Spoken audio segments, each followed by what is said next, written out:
Hey, what's going on, guys? It's Samurai xJawz, and today I want to talk to you guys about the new Xbox console that was released, or excuse me, revealed by Microsoft yesterday in a conference, talking all about the console, breaking down the specs that I'm going to summarize, hopefully, in an efficient way in this video, so you guys can make a more informed choice as to what you think about the Xbox One, the new Xbox console, and the PlayStation 4, the new PlayStation console. So anyway, yesterday they held a conference and they talked all about two or three big ideas, I would say.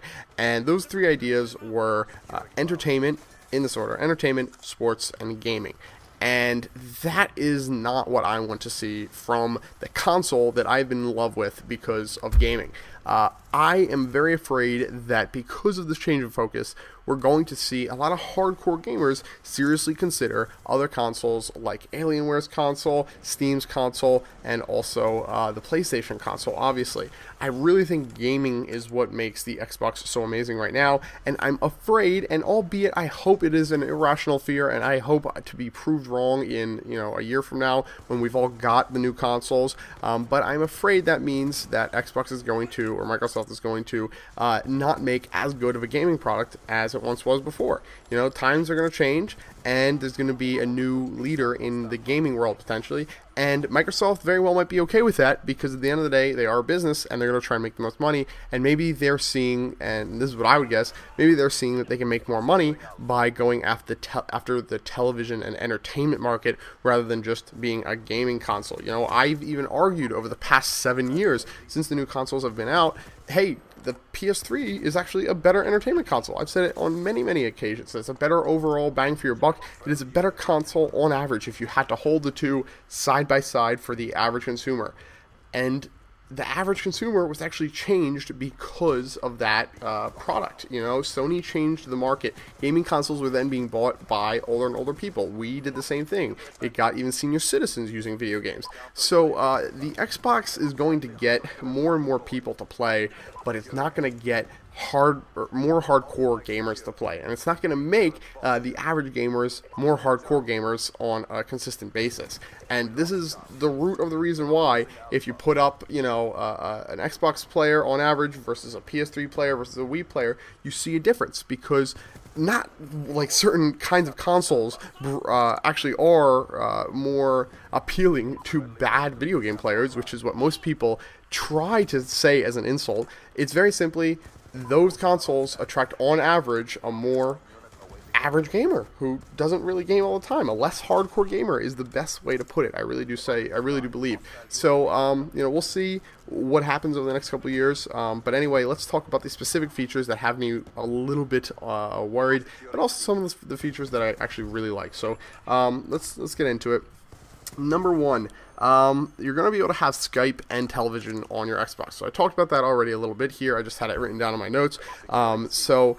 This is probably going to be a big feature. They have the controls. We'll talk about the controller in just a minute, but on the controller, I will say right now, there is a button that looks like you can change, you can have picture-in-picture going, so that could mean television and your game, or Skype and your game, and I think that would be really cool, and that's probably what that button is going to be used for. They haven't announced it yet. They actually let people hands-on use the controller, but did not let them know and did not tell them what those two buttons were that replaced the start and select buttons, what they actually meant, and I'll show you a picture on the screen, hopefully, while you're watching this video, or in the link in the description below, actually, of what I'm talking about, so you can make your own guess as to what those buttons do, but I think that's what that's going to be.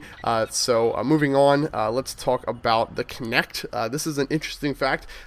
You might not always have to be connected online with your console, but apparently Kinect is going to have to be on all the time, and I just watched another company's review on the talk, so I tried to do some more research, but it seemed like that was the consensus. The Kinect needed to be always on, and that scares me a little bit, because I don't want anyone to have the ability to hack into an Xbox server and see what people are doing from their Xboxes. And I know that seems like a wild impossibility, but I think hackers could get to that level. I don't know. Hopefully there's safeguards built in that make that impossible, and hopefully my fears are proved, again, irrational, but we'll have to wait and see, I guess. Moving on, let's talk now about the controller. So first off, let's talk about the impulse trigger word or phrase that's been getting thrown around. Even I'll go further. Dynamic impulse triggers. That phrase. If you heard it in someone else's video,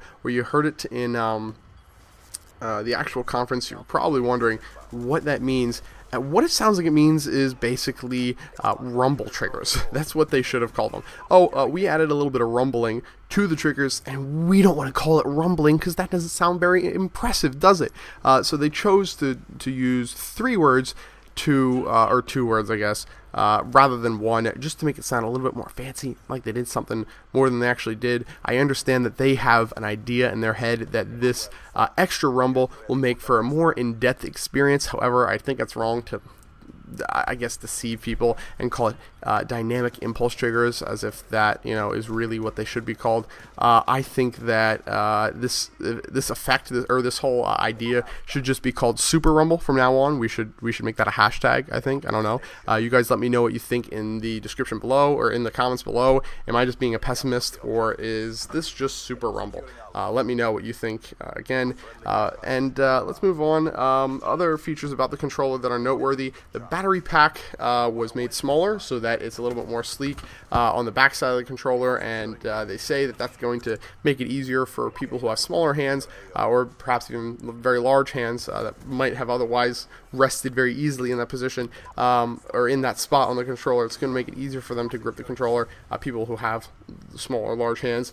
So hopefully that is true. It's going to have to take actually holding the controller myself for me to feel if it's comfortable for me, but I don't see why not.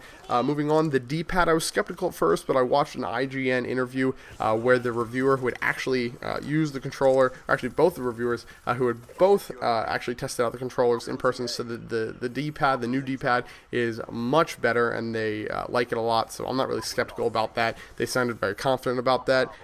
Next, I think that's actually about it with the controller. The ridged analog sticks. So a lot of people might overlook this as no big deal, but just so you guys are aware of the thinking behind it, which I think is in fact more important than the actual controller itself. Basically, they added these grip texture to the edge of the analog sticks. And a lot of people are wondering why they do this, and a lot of people are saying this is stupid. However, what I think is awesome about this is that we're actually going to, it's actually going to be easier for us to use our finger in other positions than directly on top of the analog stick to move it around. So now if your finger's to the left, or up and to the left, or to the right and below, wherever, from the analog stick, your thumb, you're going to more easily be able to aim with it by moving your finger over just a little bit. So obviously that's going to help with a little bit of latency. When you start moving your finger over, you're going to get to hold it in a different position and have a lot more control over the analog stick. I think that's good. I think a lot of competitive gamers are going to like that. I think a lot of hardcore gamers are going to notice the difference and are going to like that. But people who just play casually aren't really going to care about that, because it's going to take a while of using a feature like that for you to really get comfortable enough with it that you're going to be able to make a lot out of it. You're going to make the most of it if you really game a lot and you've got good hand dexterity, I guess. Good hand dexterity and good hand-eye coordination. That's what I would say.